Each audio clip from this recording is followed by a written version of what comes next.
प्यारे बच्चों, आज हम आपकी क्लास 4 की हिंदी का 4th चैप्टर साइकिल के प्रश्न उत्तर करेंगे।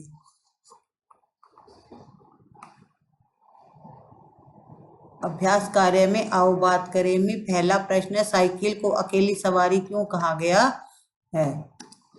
साइकिल को एक व्यक्ति अकेले ही चलाता है। इसमें ना ड्राइवर होता है, ना ही किसी की मदद की जरूरत होती है, इसलिए अकेली सवारी कहा गया है। प्रश्न दूसरा है, साइकिल चलाने से हमें कौन कौन से लाभ होते हैं?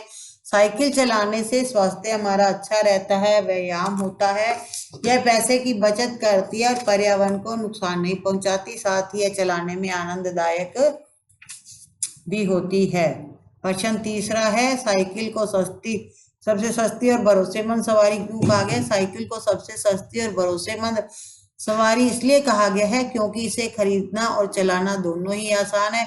इसमें ईंधन की जरूरत नहीं होती, यह हमेशा साथ देने वाली टिकाऊ सवारी होती है।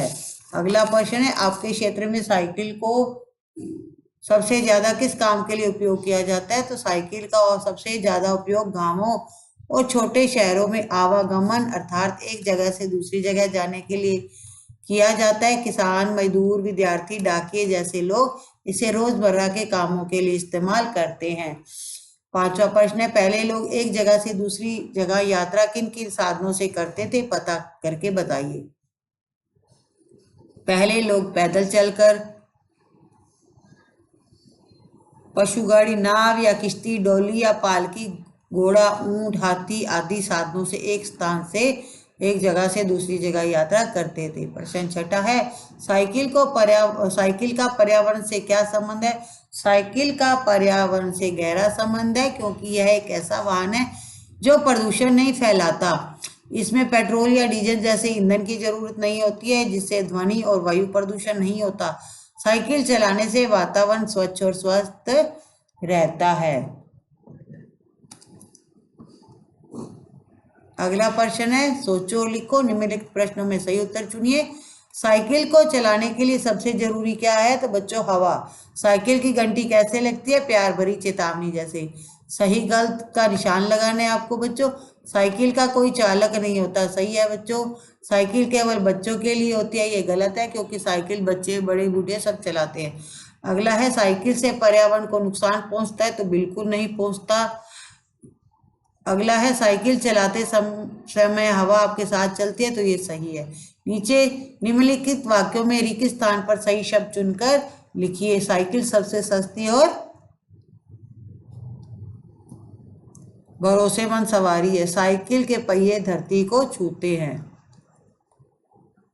निम्नलिखित प्रश्नों के उत्तर लिखिए। साइकिल चलाने पर या उस पर बैठने का आनंद लेते समय आपको क्या क्या महसूस होता है? साइकिल चलाते समय ठंडी हवा का स्पर्श और गति का आनंद मिलता है, लगता है जैसे मैं हवा में उड़ रहा हूं या उड़ रही हूं। साइकिल चलाते समय स्वतंत्रता और ताजगी का अनुभव होता है, चारों ओर के दृश्य तेजी से पीछे छूटते हैं जो बहुत रोमांचक लगता है। अगला प्रश्न है, साइकिल को इंसान का साथी क्यों कहा गया है? साइकिल को इंसान का साथी इसलिए कहा गया है क्योंकि यह सस्ती, सरल,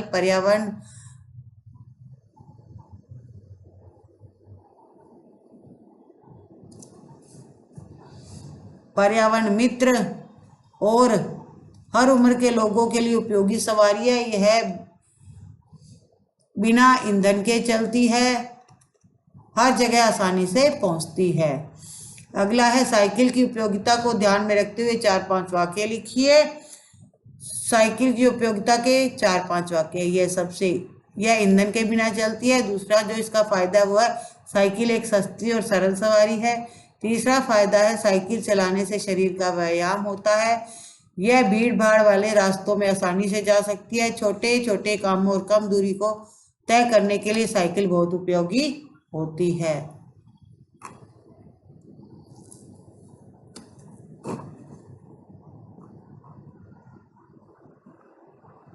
नीचे बच्चों आपको साइकिल का चित्र दिया हुआ है, इसके विभिन्न हिस्सों के नाम लिखने। तो ये यहाँ पर देखो, ये सीट होती है, ये कैरियर, ये मडगार्ड, ये चैन होती है, ये पैडल होता है, और ये पहिए, ये ब्रेक और ये हैंडल। यहाँ पर बच्चों आपको इसको पहरे को पढ़कर इसमें संज्ञा और सर्वनाम शब्द ढूंढने हैं। तो पहरे को पढ़ने पर जो संज्ञा शब्द आएंगे वो आएगा प्रिंस, जन्मदिन, साइकिल, पार्क, दोस्त, खुश। और सर्वनाम आएंगे बच्चों, ये संज्ञा शब्द है, सर्वनाम उसके, वह, वहां, उन्होंने, यह, सबको, वे, सब। यहाँ पर बच्चों आपको ये पहरे को पढ़कर बताना है कि किस काल में कौन से वाक्य आएंगे। तो ये पहरा पढ़ने से दिखता, रोज सुबह उठती है, वह बगीचे में खेलती है, कल वह नदी के किनारे गई, वहां उसने कागज की नाव तैराई, उसे बहुत मजा आया, अगले रविवार वह चिड़ियाघर जाएगी। तो वर्तमान काल बच्चों जो चल रहा होता है, भूतकाल जो बीत जाता है, भविष्य काल जो आएगा। वर्तमान में आएगा सरिता रोज सुबह जल्दी उठती है, वह बागीचे में खेलती है। और भूतकाल में आएगा कल वह नदी के किनारे गई, वहां उसने कागज की नाव तैराई, उसे बहुत मजा आया। और भविष्य काल में अगले रविवार वह चिड़ियाघर जाएगी। तो वर्तमान में जो चल रहा होता है, भूतकाल में जो बीत गया होता है, वर्तमान भविष्य काल में जो आएगा। इस तरह से हमारा आज का जो चैप्टर था वो कंप्लीट होता है। Thank you.